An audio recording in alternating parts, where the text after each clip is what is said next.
बिस्मिल्लाहिर्रहमानिर्रहीम। मैं हूं सैयद गुलाम जाफर शाह। आज की मेरी वीडियो टिड्डी दल के बारे में है। ये वीडियो मुझे लाजमी बनाना पड़ी जब मैंने लोगों का रवैया देखा कि ये टिड्डी दल के साथ क्या कर रहे हैं। टिड्डी दल का असल इलाज क्या है और लोग क्या कर रहे हैं। टिड्डी दल का जो ये ड्रम बजाकर टीन बजाकर टिड्डी दल को भगाने की कोशिश कर रहे हैं, ये टिड्डी दल का परमानेंट इलाज नहीं है। जो टिड्डी दल का परमानेंट इलाज है, लोग उसकी तरफ तवज्जो क्यों नहीं दे रहे।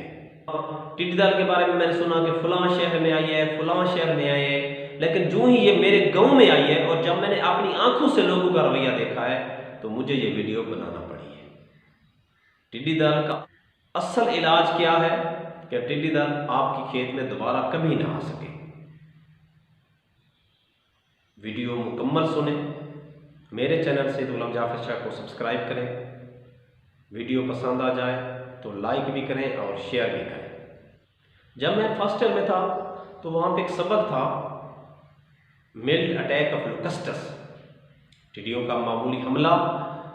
उस वक्त हमने ऐसे इसको फर्जी कार्रवाई पेश की। हमने कहा कि ये सबक है, ये कोई कहानी नुमा सबक है, इसका कोई असल कोई वजूद नहीं है। मैं अपनी बात कर रहा हूँ, यानी मैंने ये समझा था। फिर उसके बाद मैं टीचिंग के शुबा में आया तो मैं बच्चों को भी जब मैं ये पढ़ा रहा था तो मैं ये बताता था कि हो सकता है कुछ साल पहले ऐसा कोई हमला होता हो तो है, वरना आजकल ऐसा नहीं होता। लेकिन मुझे क्या पता था कि ये जो कई साल पहले ऐसा होता था वो अब भी ऐसा हो सकता है।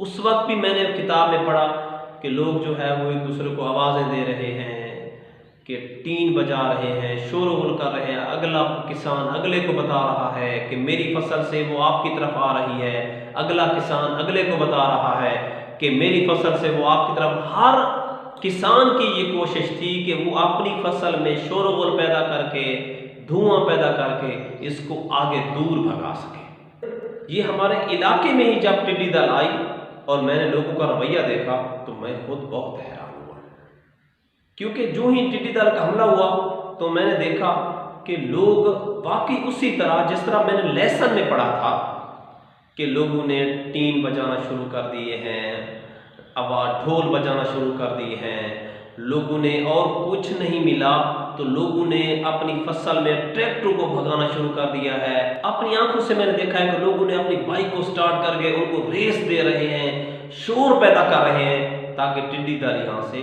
भाग जाए। मैं समझता हूँ कि ये वाकई ठीक है। टिड्डी दल को भगाने का ये बेहतरीन तरीका है कि आप शोर करें, आग पैदा करें। खासकर जो कड़वा धुआं है वो इसके लिए बड़ा नासाजगार होता है, ये उससे दूर भागती है। ये हालात पैदा करें, लेकिन जो असल हल है वो आप निकालें तो ज़्यादा बेहतर है। क्योंकि ये टिड्डी दल मैं देख रहा था खुद, जब मैंने अपनी आंखों से देखा कि इसका हमला लाखों में होता है। जब ये मेरे गांव में आई है तो मैंने देखा है कि इसने बहुत नुकसान किया है। दरख्तों का, फसलों का तो लोगों ने नुकसान नहीं होने दिया क्योंकि लोग खबरदार हो गए। जब ये मेरे गांव में आई तो लोग उससे पहले आगाह हो चुके थे और लोगों ने इसी तरह आवाज़ें निकालना, जिसको कुछ नहीं मिला उसने थाली उठा ली और थाली को बजाना शुरू कर दिया, जिससे टिड्डी दल को उन्होंने अपनी फसलों का नुकसान नहीं करने दिया। फिर भी ये थोड़ा बहुत नुकसान तो कर ही जाती है। कोई जितनी भी केयर करे इसके नुकसान से बिल्कुल बच जाना मुश्किल है, बल्कि नामुमकिन है। टिड्डी दल का इलाज ये नहीं है जो लोग कर रहे थे। इसका असल इलाज जो है वो कोई और है। इसका असल इलाज कुछ और है। ये वक्ती इलाज है जो आप कर रहे हैं। टिड्डी दल को शोर करके भगा देना ये वक्ती इलाज है। क्यों ना हम इसका परमानेंट इलाज करें। परमानेंट इलाज से पहले आपको एक स्टोरी सुनाना चाहता हूँ। एक बंदरिया थी, उसका छोटा सा बच्चा पैदा हुआ। बंदरिया को कहीं दूर ज़रूरी काम से जाना था। अब बंदरिया ये सोच रही थी कि वो इस छोटे बच्चे को साथ नहीं ले जा सकती थी और वो इसे किसी महफूज हाथों के हवाले करना चाहती थी। वो सोचती रही कि अपने बच्चे को किस के हवाले करे कि बच्चा मेरा महफूज रहे। आखिर उसने सोचा कि शेर जंगल का बादशाह है तो क्यों ना मैं शेर के हवाले कर दूं। वो शेर के पास आई और बोली, क्या जंगल के बादशाह मैं परेशान हूँ। शेर बोला, परेशानी बताओ। तो बंदरिया बोली कि मेरी परेशानी की वजह ये छोटा सा बच्चा है। शेर बोला, वो कैसे। बंदरिया ने कहा कि मैंने ज़रूरी काम से बाहर जाना है, लेकिन इसको मैं साथ नहीं ले जा सकती। मैं चाहती हूँ कि इसे किसी महफूज हाथों के हवाले करूँ, और मुझे लगता है कि वो महफूज हाथ आपके अलावा किसी के पास नहीं है।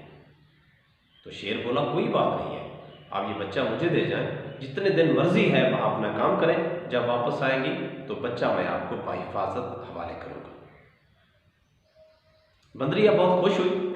वो बोली, जंगल के बादशाह आपकी बड़ी मेहरबानी, मेरी बच्चे की हिफाजत अपने बच्चों की तरह कीजिएगा। शेर बोला कि जैसे आप बच्चा दे के जा रही हैं वैसे ही बाहिफाजत मैं बच्चा आपके हवाले करूँगा। बंदरिया मुतमिन होकर चल पड़ी। इधर शेर जहाँ भी जाता बच्चे को साथ ले जाता, बच्चा उसके कानों पर कभी खेलता, कभी उसकी गोद में खेलता, तो सारे जो जानवर थे वो भी उस बच्चे से मानूस हो गए। इसी तरह उस बच्चे की भी शेर से बड़ी मोहब्बत हो गई। वो शेर से अटखेलियाँ करता था, शेर के कांधों पर सवार रहता था। एक दिन ऐसा हुआ कि शेर बंदरिया के बच्चे को कांधे पर सवार करके जा रहा था, तो ऊपर से एक चील आई और वो बंदरिया के बच्चे को ले उड़ी। शेर बहुत परेशान हुआ। अब वो सोच रहा था कि वो बंदरिया को क्या जवाब देगा। उसने वादा किया था कि वो उस बंदरिया को उसका बच्चा बाहिफाजत हवाले करेगा। चील ने क्या देर लगानी थी। चील बच्चे को लेकर दूर चली गई, इतनी दूर कि अब वो नजर भी नहीं आ सकती थी। शेर बड़ा परेशान हुआ। कुछ दिन बाद बंदरिया वापस आई तो वो अपने बच्चे का पता करने शेर के पास पहुंची। उसने शेर से अपने बच्चे का पूछा तो शेर को ख्याल आया, तो शेर को अचानक एक सोच आई। तो शेर ने कहा कि आपका बच्चा जो है वो एक चील ले उड़ी है। इस पर बंदरिया ने रोना शुरू कर दिया कि आए जंगल के बादशाह, जब तू हमारी हिफाजत नहीं कर सकता तो तू किस किस्म का बादशाह है, तू कैसा बादशाह है। बहुत सारी बातें बंदरिया ने उसको सुनाई। इस पर शेर बोला कि मैं जंगल का बादशाह हूँ, मैं ज़मीन पे रहने वाले जो जानवर हैं उनकी निगरानी करता हूँ। ये आसमानी आफत थी, आसमानी आफत से मेरा कोई मुकाबला नहीं है। ये जो टिड्डी दल है ये आसमानी आफत है। टीन बजा के, शोरगुल करके, जितने ज़्यादा आवाज़ें निकालनी हैं, ढोल बजा के, धुआं करके इसे वक्ती तौर भगाया जा सकता है। ये इसका कोई परमानेंट इलाज नहीं है। आप ये नहीं कह सकते कि आज हमने अपनी फसल से भगा दिया है तो ये टिड्डी दल फिर वापस कभी नहीं आएगी। आप ये बात कभी नहीं कह सकते। ये आसमानी आफत है और आसमानी आफत का इलाज उस ज़ात के पास है। इस टिड्डी दल को मजाक ना बनाएं। ये आफत है और आसमानी आफत है।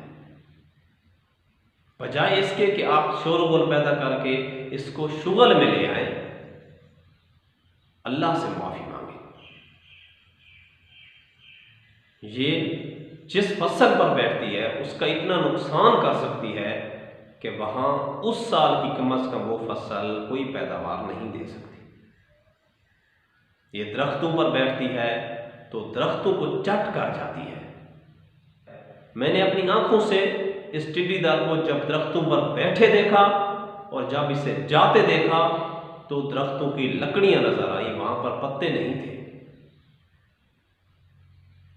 बेशक आप वक्ती तौर शोरगुल करें, धुआं पैदा करें,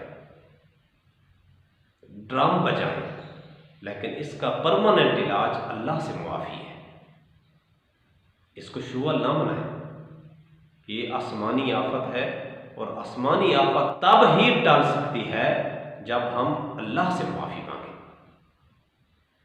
माह रमज़ान का सदक़े खुदावंद करीम तमाम लोगों की फसलों को इस टिड्डी दल से महफूज रखे, किसान को उसकी पैदावार मुनासिब सूरत में मिले।